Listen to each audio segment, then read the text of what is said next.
Assalamualaikum warahmatullahi wabarakatuh. Perkenalkan, nama saya Risa Priani Putri dengan NIM 423200100135 dari Prodi Desain Komunikasi Visual Universitas Mercu Buana.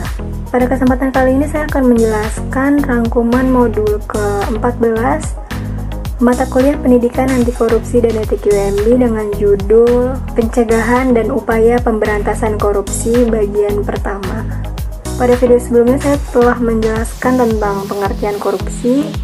Jadi mari kita lanjutkan dari pengertian korupsi kemarin. Pencegahan dan upaya pemberantasan korupsi bagian pertama. Definisi koperasi. Koperasi adalah nama suatu badan hukum, suatu perseroan, suatu perserikatan orang yang lainnya atau suatu yayasan. Sedangkan Undang-Undang Tindak Pidana Korupsi atau UU Tipikor dan Undang-Undang Anti Terorisme mendefinisikan koperasi sebagai kumpulan orang atau kekayaan yang terorganisasi, baik merupakan badan hukum maupun badan bukan hukum. Undang-Undang Lingkungan Hidup memberikan batasan koperasi sebagai orang perseorangan atau badan usaha, baik yang berbadan hukum maupun yang tidak berbadan hukum, seperti definisi yang tercantum pada Peraturan Mahkamah Agung Nomor 13 Tahun 2016, yakni kumpulan orang dan kekayaan yang terorganisasi, baik merupakan badan hukum maupun badan bukan hukum. Selanjutnya ada jenis-jenis korupsi koperasi. Jadi keterbatasan cakupan aspek korupsi yang diatur dalam undang-undang yang berlaku di Indonesia, khususnya pada sektor swasta, menimbulkan kesenjangan nyata dalam penanganan tindak korupsi. Jadi koperasi seharusnya bukan hanya menjadi perhatian bagi pemerintah, namun juga koperasi yang berkecimpung di sektor swasta, karena dengan tata kelola yang baik, kepercayaan akan muncul dan meningkatkan kinerja bisnis seperti yang tertulis dalam kajian Transparency International tahun 2012. Paling sedikit ada 6 alasan perlunya sektor swasta menangani kasus korupsi secara serius, baik tindak penyuapan, pencucian uang, atau tindak korupsi lainnya. Yang pertama ada bisnis berkembang jika memiliki akses ke pasar internasional, sehingga untuk mendapatkan akses tersebut perlu kesesuaian dengan standar praktek bisnis di tingkat internasional. Kedua, tata kelola yang baik dapat meningkatkan kredibilitas perusahaan di mata investor dan akses perolehan modal baru. Lalu yang ketiga, ada kinerja perusahaan, merupakan cerminan dari tanggung jawab manajemen kepada konsumen dan pemegang saham.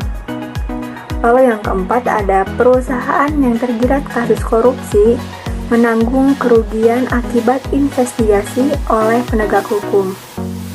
Lalu selanjutnya yang kelima, korupsi memiliki resiko runtuhnya reputasi perusahaan. Dan yang terakhir ada tanggung jawab atas reputasi tersebut tidak hanya berimplikasi pada perusahaan secara umum, namun juga pemimpin perusahaan secara pribadi. Selanjutnya jenis korupsi di koperasi menurut UNCAC. Yang pertama ada penyuapan atau bribery. Suap atau bribe adalah suatu tindakan dengan memberikan sejumlah uang atau barang atau perjanjian khusus kepada seseorang yang mempunyai otoritas atau yang dipercaya. Contohnya para pejabat, dan membujuknya untuk merubah otoritasnya demi keuntungan orang yang memberikan uang atau barang atau perjanjian lainnya. Lalu yang kedua ada pencucian uang atau money laundering.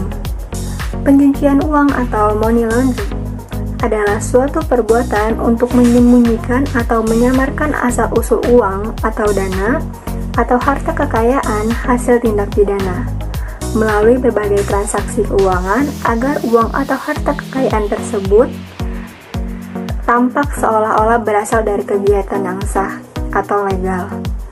Inti dari pencucian uang adalah mencuci uang kotor yang didapat dari kegiatan ilegal atau hasil kejahatan seperti mencuri, merampok, menipu, korupsi, bisnis ilegal, agar setelah dicuci, uang tampak bersih dan seakan-akan diperoleh dengan cara yang legal dan halal. UNCAC mendefinisikan money laundering sebagai yang pertama, konversi atau pemindahan aset yang bertujuan untuk menutupi atau menyembunyikan asal-usul aset atau termasuk membantu pihak yang terkait dengan tindak pencucian uang. Lalu yang kedua, menutupi atau menyembunyikan tujuan, sumber, lokasi, penempatan, pergerakan, atau kepemilikan aset. Lalu yang ketiga, perolehan, pemilikan, atau penggunaan aset dengan mengetahui status aset tersebut. Demikian rangkuman modul ke-14 tentang pencegahan dan upaya pemberantasan korupsi bagian pertama, mata kuliah Pendidikan Anti Korupsi dan Etik UMB yang dapat saya sampaikan. Kurang lebihnya mohon maaf. Wabillahi taufiq wal hidayah. Wassalamualaikum warahmatullahi wabarakatuh.